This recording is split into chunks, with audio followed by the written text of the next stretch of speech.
Hello teachers and welcome to GMF Book 2 Unit 9. This is the last unit of Book 2 and this is our MiniTUT series lesson number 1, that means vocabulary. So let's jump straight into it. At the bottom of the page are our words, okay? This is the vocabulary that we're focusing in on. And as I have said before, we're not so concerned about the pronunciation. By now we hope our students are able to read words fairly well. If they are making a few mistakes here and there, that is fine, but we're not going to drill every single word because it will become very boring and a bit frustrating for our students. So, what I'm going to do is I'm going to throw the words up on the chalkboard one by one. So I'm going to write down, all right, boys and girls, who can read this? And everybody shouts out, castle, maybe, okay? Good job, castle. Next one. And they're going to shout out, Kirkus. And what I'm going to do is I'm going to write a little, and I'll say, no, not Kirkus. Next. Science Museum. Uh-oh. Next. Water Park. Yes, good job. Okay. And as I build up the board, I'm going to make sure that the students are reading. And wherever they make a mistake, I am then going to make sure that I make a note of it. Right. I've got my word on the board, and I can totally ignore the words in yellow, of course. All right, boys and girls, follow me. Number 1, say circus, and the kids say circus. Number 2, say science museum, and they say science museum. Good job. Number 3, say chocolate factory, and then they say chocolate factory. Number 4, number 5, da-da-da. Now I've got my 5 words, 1, 2, 3, 4, 5. Team number 3, stand up please. Read for me, 1, 2, 3, 4, 5. Good job, and they did it perfectly, so they get points.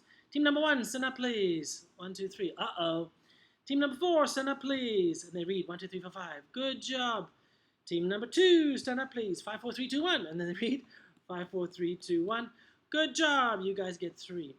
Now, I will play a game like that as many times just to make sure that all of the words are read properly. But I don't need to really reinforce it too much. They should be able to read it quite well. However, if they're unable to read it, that is okay, because we're going to move on to our next step.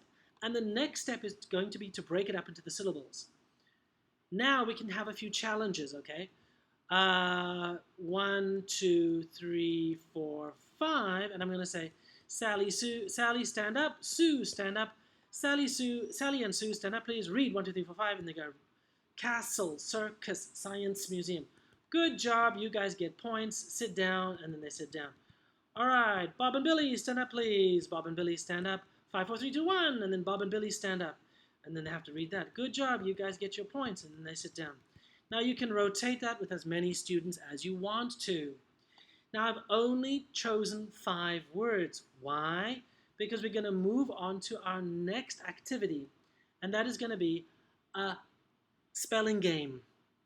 Now, you can play the game in different ways. You could have 2 students standing up here, and they both write down 5 words each, or you could have 5 students, okay, and they're all writing down 1 word. It doesn't matter to me. It really is up to you and your class, okay? But do not get the whole class involved. It's just too crazy.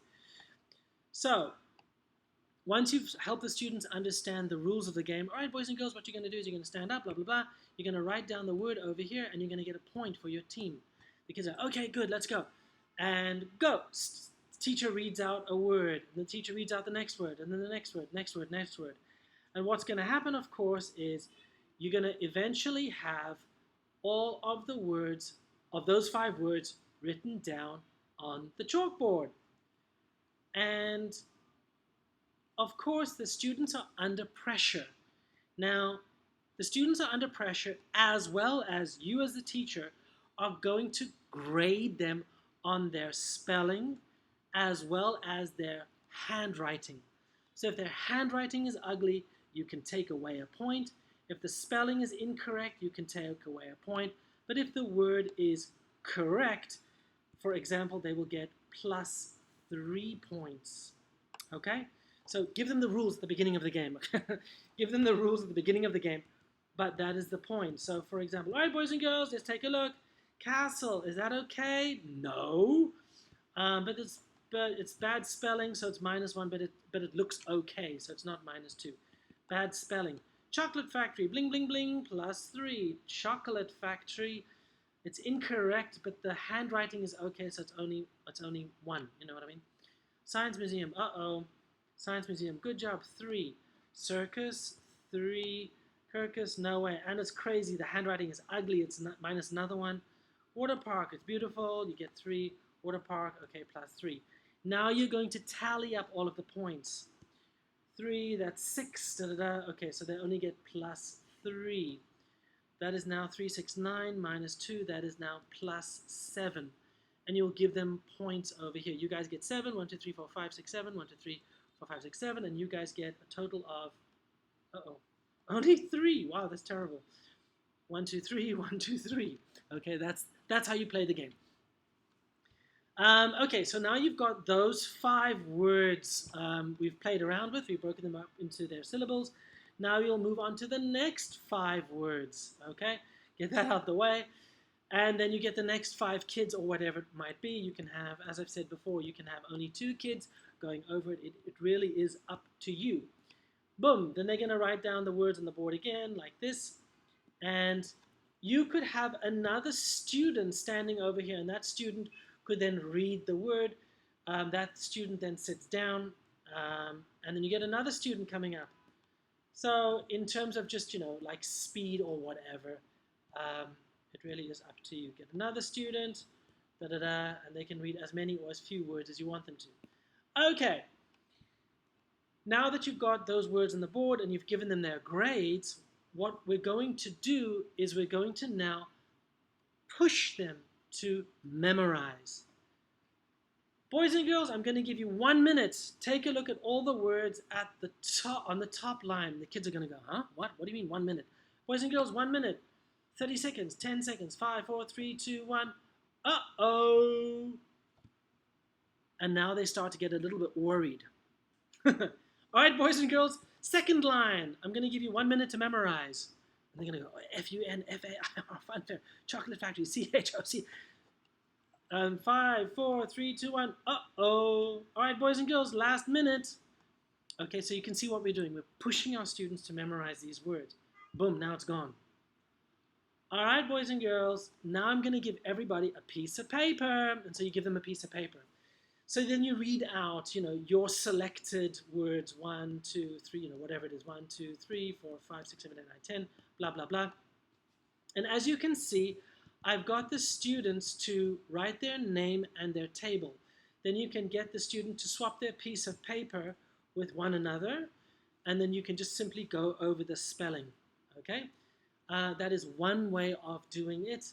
You can then take a look at their ability, and if you're satisfied, you can then move on to the grammar. If you're not satisfied, you could play the game again. In a few lessons later, you could make it even more tricky, and that is saying, all right, boys and girls, take a look at the words. They're all gone. Oh, no. And so now this really does become a spelling test for your students to get used to. Anyway, teachers, I really do hope that you have a lot of fun with that, and I do wish you the best of luck. I do believe that you will enjoy it, and I do believe that you're going to be successful. Anyway, people, thank you very much for your time. I hope you enjoyed the video. I will see you in the next one. Let me know how it goes in your lesson. I'd love to know in the comments below. Good luck, happy teaching, and goodbye.